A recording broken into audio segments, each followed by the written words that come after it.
aussi son témoignage.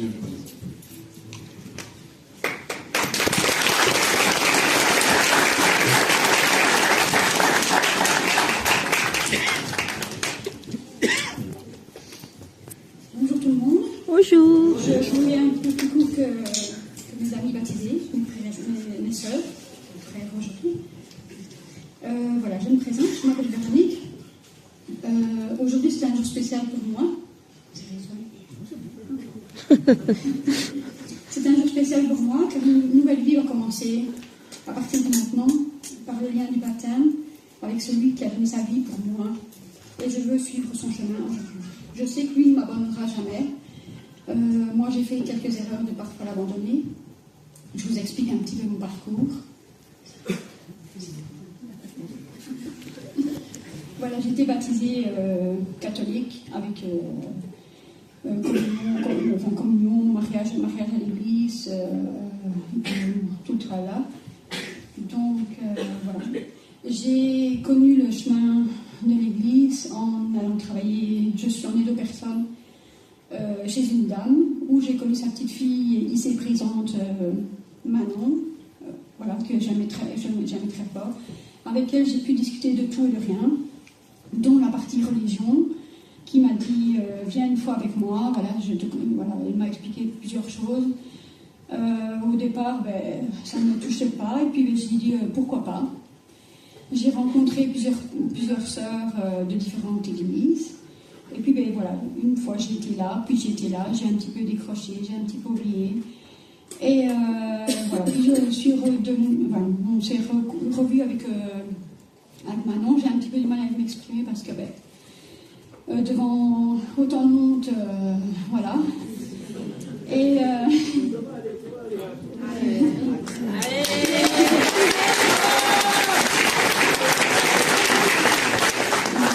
Merci de me soutenir.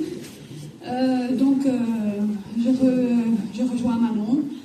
Puis, elle vit en colocataire avec une qui s'appelle Christelle, dont son nom de famille ne m'était pas inconnu parce que, à l'âge de plus ou moins 12 ans, mon papa, je mélange un petit peu les pinceaux, mon papa a connu aussi une église protestante à Marcinelle, j'avais à peine 12-13 ans. À cet âge-là, on ne sait pas encore. On avait plus envie d'aller jouer au ballon avec les copains et copines dans la cour de récréation que de rester soit devant la télévision ou dans l'église. J'ai fait pareil. Et donc voilà, puis ma vie a continué, j'ai décroché, j'ai eu quelques couacs.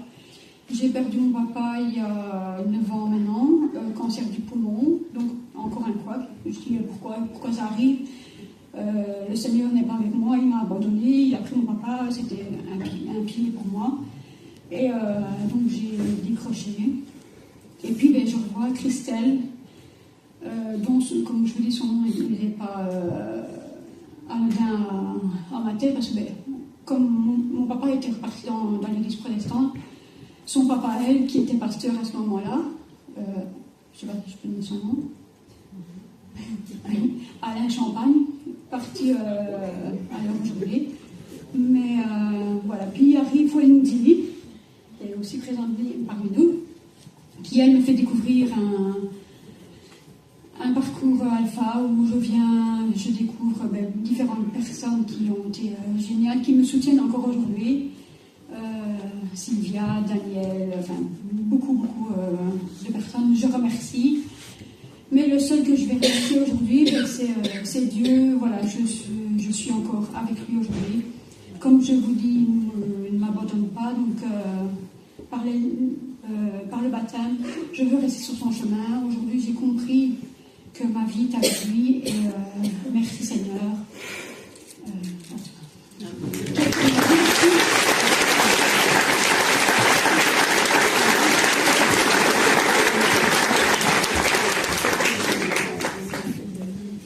Quand on a une maman dans sa vie, on voit les connaisseurs. Ah là là là. Allez. Pas bien.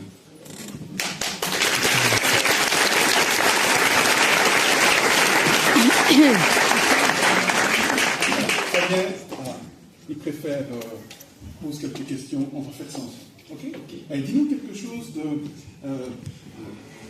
avant que tu ne viennes ici, que tu rencontres le Seigneur, c'était quoi ta vie, hein, ton contexte de vie, ton cadre de vie? Ma vie, c'est que... Je ne sais pas si vous m'entendez. Oui. On t'entend bien. Ma vie, c'était... au début, c'est vrai que j'étais baptisé catholique, comme tout le monde, je pense. J'ai fait mon... communion. Ouais, communion, voilà. Et c'est vrai que je croyais pas en Dieu, enfin, je croyais sans y croire, disons, on va dire ça ainsi. Je savais qu'il y avait quelque chose au-dessus de fort, de puissant, mais jamais cherché à aller plus loin, quoi. Et j'ai essayé de fréquenter un petit peu les églises catholiques, mais je ne ressentais rien. C'était vraiment un froid, un vide. Je me suis dit, non, ça va, j'ai laissé tomber, quoi. Et depuis qu'en 2015, quand maman est décédée, ça a été la descente aux enfers, si je peux dire ainsi. J'ai emménagé tout seul dans l'appartement. Là, j'ai rencontré malheureusement des mauvaises personnes qui ont profité de ma bonté, je dis, de ma gentillesse. Et comme je dis, c'était des agneaux déguisés en loup, quoi. Et bon, ça a été, à un moment donné, j'avais même l'impression que je ne pouvais plus rester chez moi, je ne pouvais plus dormir chez moi, j'allais dormir chez papa, j'allais dormir chez mon oncle, parce que cette personne était vraiment tout le temps chercher, me m'insulter, chercher une bagarre, ça a été créé jour et nuit, c'était insupportable. Et donc, voilà quoi. Et par après, j'ai eu une autre personne que j'ai rencontrée, même chose, là j'aime pas le mot, mais j'ai été racketté. Donc voilà, c'est grave. Toujours confiance en les gens, en l'humain. Et je pourrais vous citer des tas d'autres exemples comme ça. Mais c'est voilà, j'ai fait mon baptême parce que j'ai rencontré l'église ici grâce à une personne que je lui ai promis de ne pas dire son nom. Elle se reconnaîtra, j'imagine. Donc je lui dis merci. Et merci à vous tous de m'avoir accueilli malgré mes qualités et défauts. Je sais que j'ai encore des combats à mener, mais avec le Seigneur à mon côté, je suis sûr d'y arriver. Et voilà.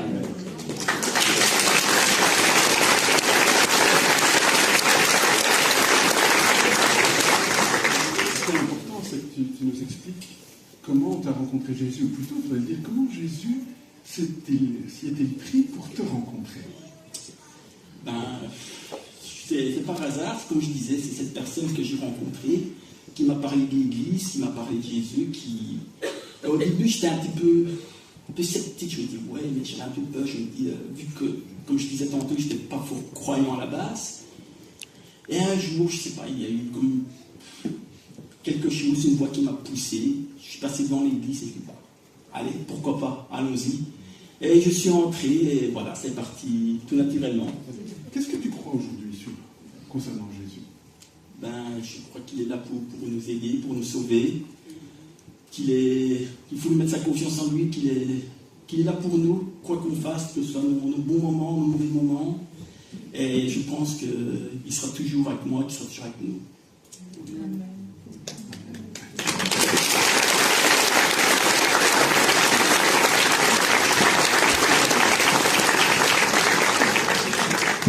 Ok, on va expliquer ça.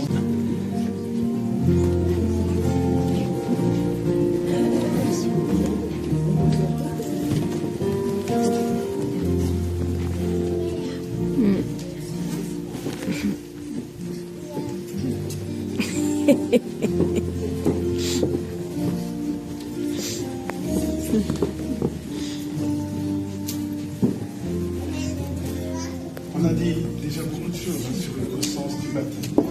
Je sais pas. Je voudrais insister avec toi Ton essuie, Léo. sur le côté. Ton essuie. On a parlé de l'identification, de l'union, de ces grandes célébrations, Ton essuie. de la foi, de la confiance en nous. Je dois le donner à elle. La Bible parle aussi que le baptême, c'est un vrai engagement. Et on a besoin de se souvenir de cela. À l'heure où ce mot-là, dans notre société, perd beaucoup de sens. On s'engage un peu, beaucoup, pas trop, on verra. Bien sûr, Dieu nous tient. Mais il aime et il veut notre engagement. Tu es en train de dire quelque chose aujourd'hui. Dans beaucoup de pays, et à l'origine, quand ceux qui mettaient leur foi en Jésus prenaient le baptême, inévitablement, ils se dissociaient de la culture ambiante. Ils s'y opposaient en disant, souvent on reprocherait aux apôtres, ils proclament un autre roi. Tu es en train de dire maintenant, Christ est ma vie. Et je m'engage sérieusement, je vais aller jusqu'au bout. Et ceux qui ont proclamé ça sont pratiquement tous morts martyrs. Aujourd'hui, dans certaines cultures, certains pays, c'est très dangereux de prendre le baptême. Alors chez nous, ce sera peut-être juste de la moquerie, mais il faudra aussi accepter ça. Ça fait partie du contrat. Jésus dit, écoute, je ne te demande pas de faire l'unanimité. Engage-toi, marche avec moi, jusqu'au bout. Quelles que soient les secousses, hein, tu disais les couacs, parfois c'est des femmes de couacs dans nos vies. Mais je me suis engagé parce que je sais que tu es bon, parce que Dieu me tient. Qu'importe. Qu'importe. Il y a des gens dans la Bible qui, à un certain moment, on va le mettre dans une fournaise. Et ça doit être quand même un peu douloureux. Hein? Pas de souci. On ne va pas renier, on s'est engagé. Il est capable de nous délivrer. Il ne peut pas le faire. Mais on s'engage. On a besoin d'être très ferme dans notre foi aussi, dans ce que nous croyons. Parce que Dieu était ferme pour nous aider jusqu'au bout. Véro, quelques questions. Crois-tu que Dieu t'a aimé d'un amour si profond qu'il a envoyé son Fils unique pour mourir pour toi, pour pouvoir rétablir une relation avec lui au travers de Jésus? Oui, je le crois.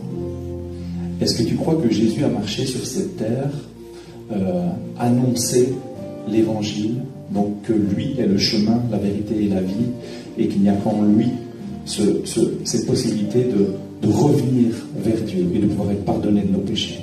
Je le crois. Est-ce que tu crois qu'aujourd'hui, il est avec toi par son esprit et que son but, c'est que tu sois proche de lui, c'est que tu le connaisses un petit peu plus chaque jour et que tu puisses refléter la lumière de Jésus autour de toi? Oui, je le crois. Sur cette déclaration, nous allons te baptiser.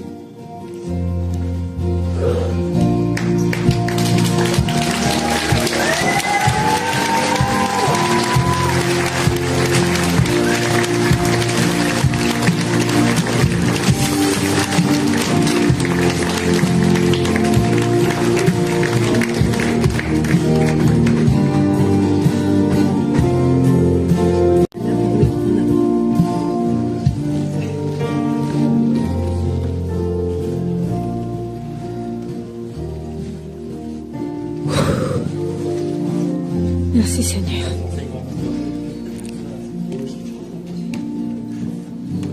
Un seul homme. Serions-nous plus l'homme? Moins réceptif. C'est probable, c'est probable. On voit dans l'Écriture que le baptême n'a jamais été vu comme une fin en soi, un aboutissement, comme un diplôme. C'est une vie qui commence. Mais souvent, ils étaient même baptisés le jour même. Ils rencontraient Jésus. Ils manifestaient leur appartenance, leur identification, leur foi, et il y avait une vie nouvelle. Fabien, le baptême, c'est aussi l'idée, Paul dit que nous sommes devenus une même plante. Alors même si tu n'as pas la main verte, tu peux comprendre. La plante est là, et elle doit grandir. Elle doit grandir. Elle ne va pas rester un bonsaï. Je dis ça parce que parfois les chrétiens ne grandissent pas. Ils se posent en Christ pendant des années. C'est pas ça la vie chrétienne. C'est une marche. C'est le terme le plus utilisé pour parler de la vie. Avec une marche, une vraie croissance. Ça ne te tombe pas dessus comme une mauvaise grippe. Dieu ne va pas te transformer comme ça, un coup de baguette magique. Il y a vraiment une marche, il y a une intimité, il y a vraiment une responsabilité. Il y a beaucoup de verbes très très forts dans l'Écriture. Encourage-les, exhorte-les, reprends-les, fortifie-les. Paul dit, combat avec moi, combat, souffre avec moi. Oui, là. Oui, je reprends l'image du mariage. C'est extraordinaire. J'espère que Dieu te donnera. Il faut que tu te prépares à ça. Il faut qu'on soit prêt à accueillir le cadeau de Dieu. Mais ça s'entretient et c'est bon. Et parfois c'est dur. Je pense que c'est peut-être qui va dire ça. Mais ça, et la vie chrétienne, c'est une croissance. Avec des paliers. Tu vois, on ne vit pas sa foi tout seul. Il n'y a pas de Robinson Crusoe. On vit ça avec les autres. Dans l'intimité avec Dieu, dans la lecture de la parole. Il y a beaucoup de choses à faire. Ne te laisse pas aller. T'es qu'au début. Avant que tu prennes le baptême, moi j'ai envie de te poser la question, qu'est-ce que tu as envie de devenir? Qu'est-ce que nous avons envie de devenir avec Dieu? D'avancer avec lui. D'avancer, oui. Et de lui donner sa vie, sa confiance. Okay. Voilà. Tu peux devenir fort en lui, rempli de sa présence, de sa vie. Ou tu peux être... tu peux chauffer des chaises.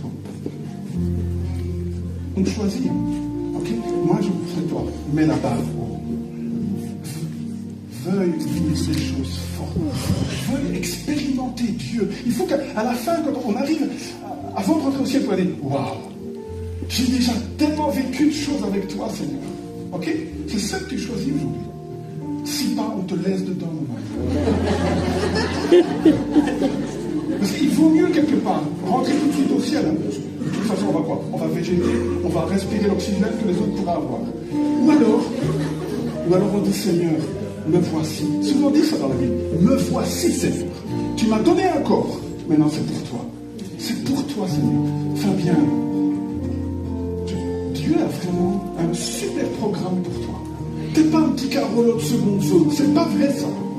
Dieu se plaît à choisir des petites personnes pour en faire des héros de la foi.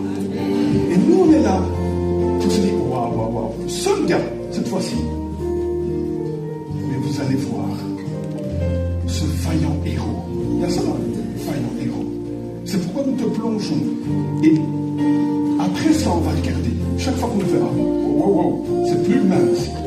Et si tu nous représentes l'ancien Fabien, on va demander à Espoir de faire quelque chose pour toi. Hein? Ouais? Il est mort? Ok, bon. Tu connais aussi bien Luther. Luther disait, oh, j'ai essayé de noyer mon vieil homme, mais le gredin savait nager. Ok. Donc il y aura des combats, déjà rien contre notre ancienne nature, l'ancien Fabien. Mais replonge-le à chaque fois. Replonge-le. Le 7 décembre, on l'a mis là et replonge-le. Ok? Allez, on le baptise. Voilà. Fabien, content de te voir ici. Alors, quelques petites questions. Hein? C'est pas un examen, hein? D'accord? Ici, en fait, la question que je vais te poser, c'est est-ce que tu crois que Jésus t'aime plus que tout, oui? Ouais, il t'aime vraiment. Tu vois, une chose que je voudrais dire, c'est que tantôt, tu as parlé de naïveté, tu vois.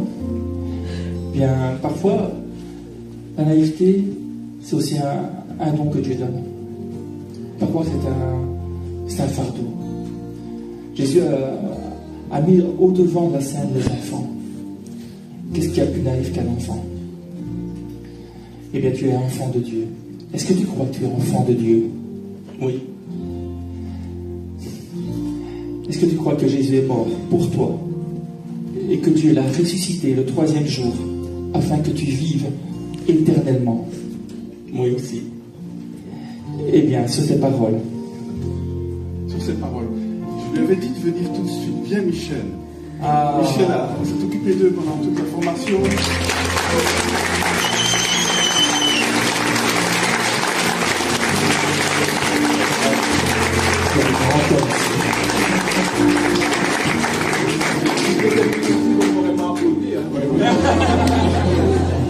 Moi, la vedette, bien. C'est quelque chose à commenter.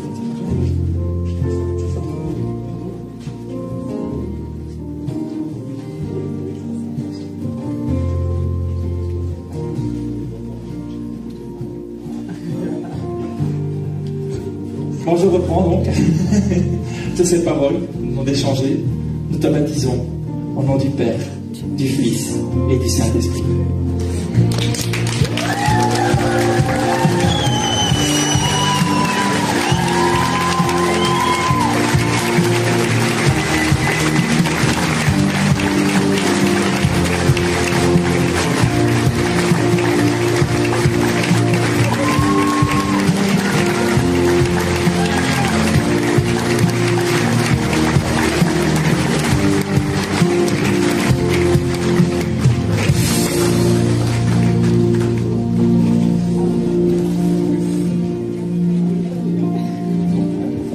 Voilà, prenons place. Et je vous invite à vous lever.